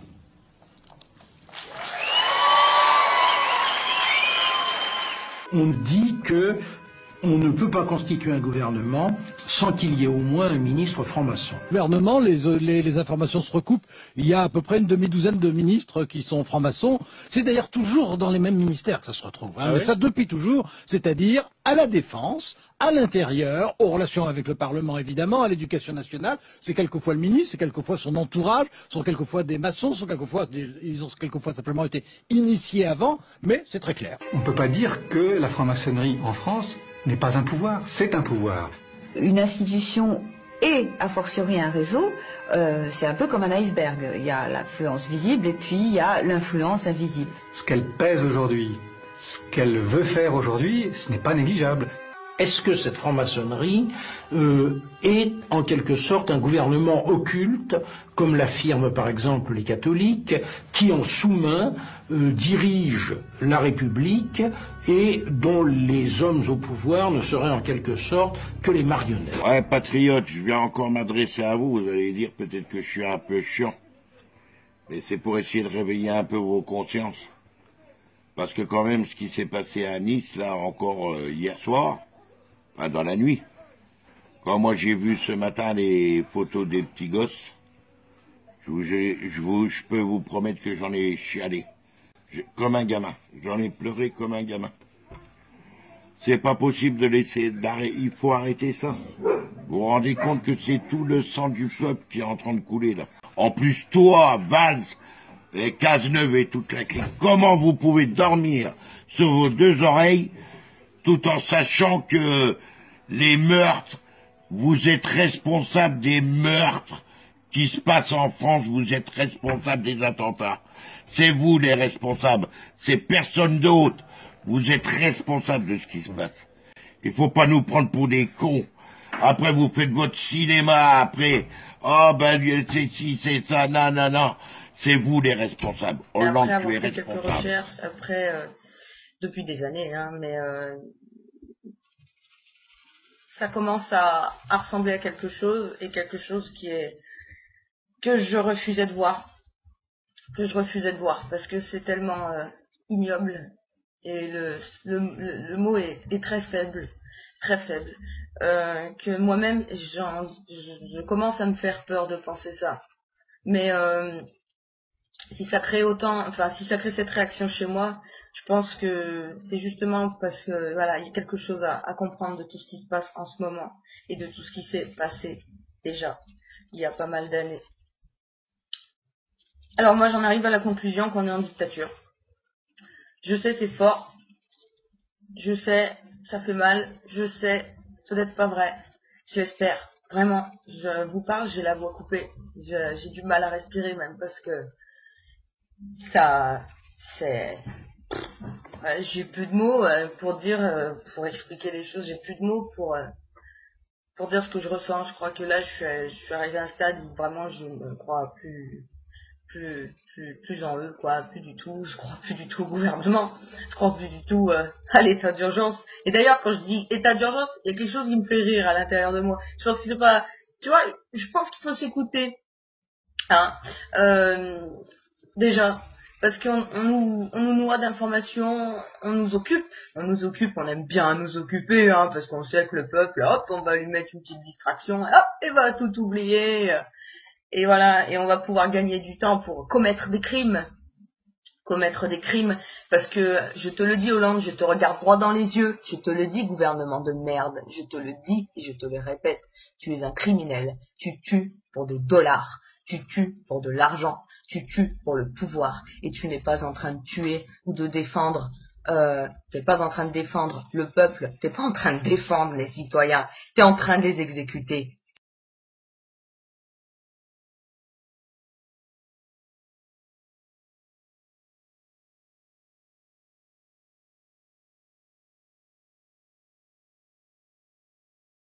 Il ne peut pas y avoir de paix dans le monde s'il n'y a pas de justice entre les nations. Nous voulons, nous, refaire de la France le pôle des droits de l'homme au niveau planétaire, le droit des peuples et des nations à être libres et indépendantes chacune chez elles. Nous voulons redevenir Le pays vers lequel se tourneront tous les peuples du monde avec reconnaissance en disant « Il y a un espoir, cet espoir, c'est le grand peuple français ». Nous redonnerons confiance aux Français dans leur propre pays. Nous redonnerons à tous les Français, quelle que soit la couleur de leur peau, leur origine ethnique, leur confession, leur religion, qu'ils en aient ou qu'ils n'en aient pas d'ailleurs. Nous leur redonnerons confiance dans le fait que la France est un grand pays. Si l'on veut que la violence cesse en France, il faut que la France soit aimée et respectée par son propre peuple, c'est-à-dire il faut que la classe politique, qui est une espèce de mafia tenue par l'oligarchie, dégage, et que ce soit désormais des Français venus de l'ensemble du peuple français qui reprennent les manettes et qui réimposent une démocratie et un avenir à notre pays. Mais je peux vous dire qu'à partir de ce moment-là, à partir du moment où dans le monde entier on saura que la France s'est dégagée de l'étreinte mortifère venue de Washington, à partir du moment où le monde entier aura vu que la France, de nouveau, est le porte-parole de la liberté des peuples et des nations, qu'elle ne participe plus à aucune guerre d'agression, eh bien je peux vous assurer qu'à partir de ce moment-là, les attentats s'effondreront en France.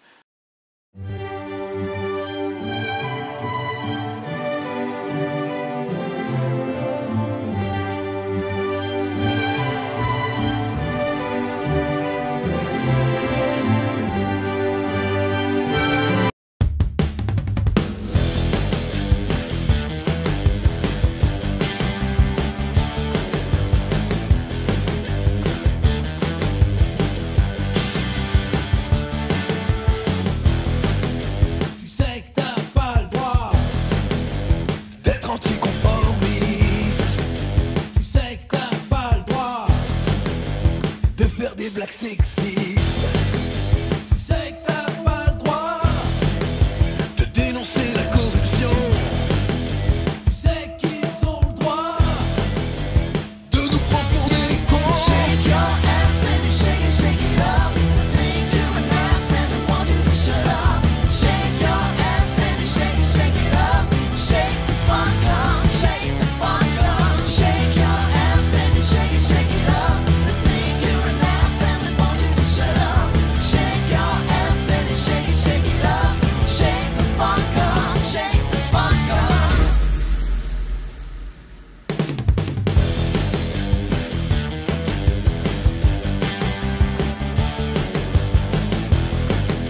Tu sais que t'as pas le droit de dire que t'aimes bien Céline. Tu sais que t'as pas le droit de soutenir la Palestine. Tu sais que t'as pas le droit de te faire une opinion. Tu sais qu'ils ont le droit de te prendre pour un con. Tu sais que t'as pas le droit d'être contre le 49-3. Tu sais que t'as pas le droit de refuser 3 emplois. Tu sais que t'as pas le droit de dire n'allez plus voter. Tu sais qu'on a tous le droit d'aller se faire en cul.